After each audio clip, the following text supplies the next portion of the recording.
My grandfather kept cats in that barn for near 60 years. Never once took one to a vet for fleas. Folks today spend $40, $50 a month on chemicals in a box. We didn't have that kind of money, and we didn't need it. I'm Jacob Yoder, and this is how we've always kept our cats well, the plain way. Stay with me, because by the end of this, I'll show you the shelter we built for $6, too. Most folks only think about fleas once they see one. By then, you're already behind. A single flea can lay near 50 eggs a day. You're not fighting fleas at that point. You're fighting a whole season of them. We were taught different. Prevention wasn't a product you bought. It was 3 habits, done every week, all spring and summer. Cost nothing but time. Let me show you. First, the comb. Every cat, every week, fine-tooth comb, especially round the neck, the base of the tail, behind the ears. That's where fleas gather first. You're not just checking, you're catching. A comb pulls fleas and eggs off before they ever get a foothold. Takes 5 minutes. My grandmother did it while she sat on the porch shelling peas. One hand working, other hand combing the barn cat curled up beside her. If you find fleas, dip the comb in a cup of soapy water between strokes. Drowns them right there. No spray, no collar, no chemical. Second, the bedding. Fleas don't just live on the cat. They lay eggs in dark, damp corners, old straw, piled blankets, anywhere that doesn't see sun or air. We changed the straw often, not because it looked dirty, because a flea can't hatch where there's nothing to hatch in. Same goes for a cat bed in your house. Wash it hot, weekly, in flea season. Let the sun get at it if you can. Fleas hate light and heat.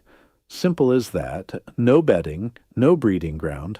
Third thing, and this one surprises folks, we let the cats be cats. Barn cats that hunt, that roam, that move all day, they stay leaner, cleaner, and healthier than a cat kept shut indoors all the time. Movement and sunlight do something for an animal that no product replaces. A cat that's active sheds a coat that doesn't hold on to pests the way a sedentary cat's coat does. It's not magic, it's just how a healthy animal works. Now, I know not everyone's got a barn. If your cat's indoors, that's all right. Give it what roaming a barn cat gets another way. Space to climb, chase, play, get the blood moving. Same principle, different setting. Fourth, and this one takes patience. We watched what a cat ate.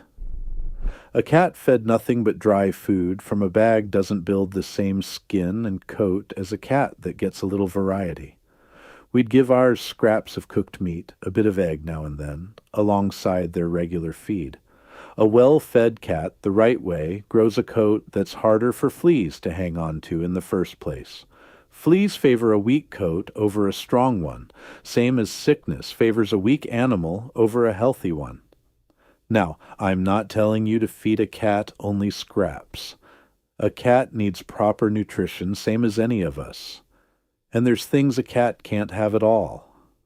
Onion, garlic, chocolate, none of that ever, no matter what old stories you've heard about it, being fine in small amounts. Some of those old stories were wrong and we know better now.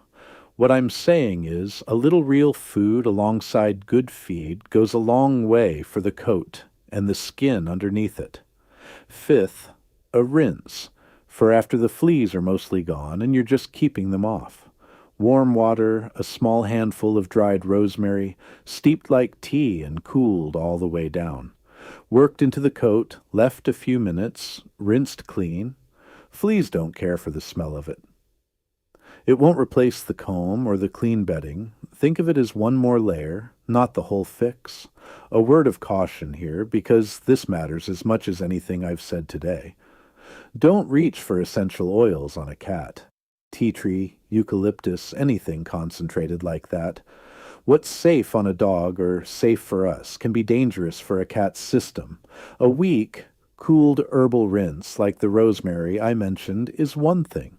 Oils are another thing entirely, and I'd leave them be. Sixth, and this is more about timing than technique, we didn't wait for warm weather to start. Fleas don't wait either, not really. They slow down in the cold, but a mild winter or a house kept warm all season gives them enough to survive on straight through. We started the comb and the clean bedding before the first warm week of spring, not after. By the time you see a flea on a cat in June, that flea's had weeks already to get comfortable.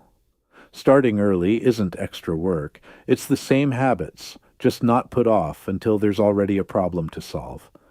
That one habit alone, starting before you see the trouble instead of after, is probably the biggest difference between a house that fights fleas every year and one that mostly doesn't.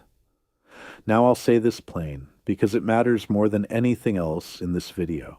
If a cat's already got fleas bad, or you see pale gums, real tiredness, weight dropping off, that is past what a comb and clean bedding will fix. That's flea anemia, and it can kill a small cat, especially a kitten. That's when you see a vet. No question, no waiting. We're not against modern medicine. We never were. We just don't reach for it before we've tried what worked for generations. But we don't refuse it either when an animal needs it. I'll tell you plain. We lost a kitten once to this, years back, before we understood how fast it could turn. Looked tired, we thought she just needed rest. By the time we understood what was happening, it was too late to do anything about it. That's the one mistake in all of this I'd have you avoid. A cat with fleas that's still eating, still playing, still herself, that's a comb and bedding problem. A cat that's gone quiet, gone pale, gone weak, that's a vet problem, today, not tomorrow. I'd rather you make a trip that turns out to be nothing than wait on a trip that turns out to matter. So that's it, the comb, the bedding, the roaming, watching what goes in the bowl, a rinse when you need one more layer, and starting before the trouble shows up instead of after. 6 habits, no chemicals, no monthly bill. That's how we kept cats well for generations, and it still works today. If you've got a cat of your own, try the comb this week. See what you find. Might surprise you. I'm Jacob Yoder. Come along next time.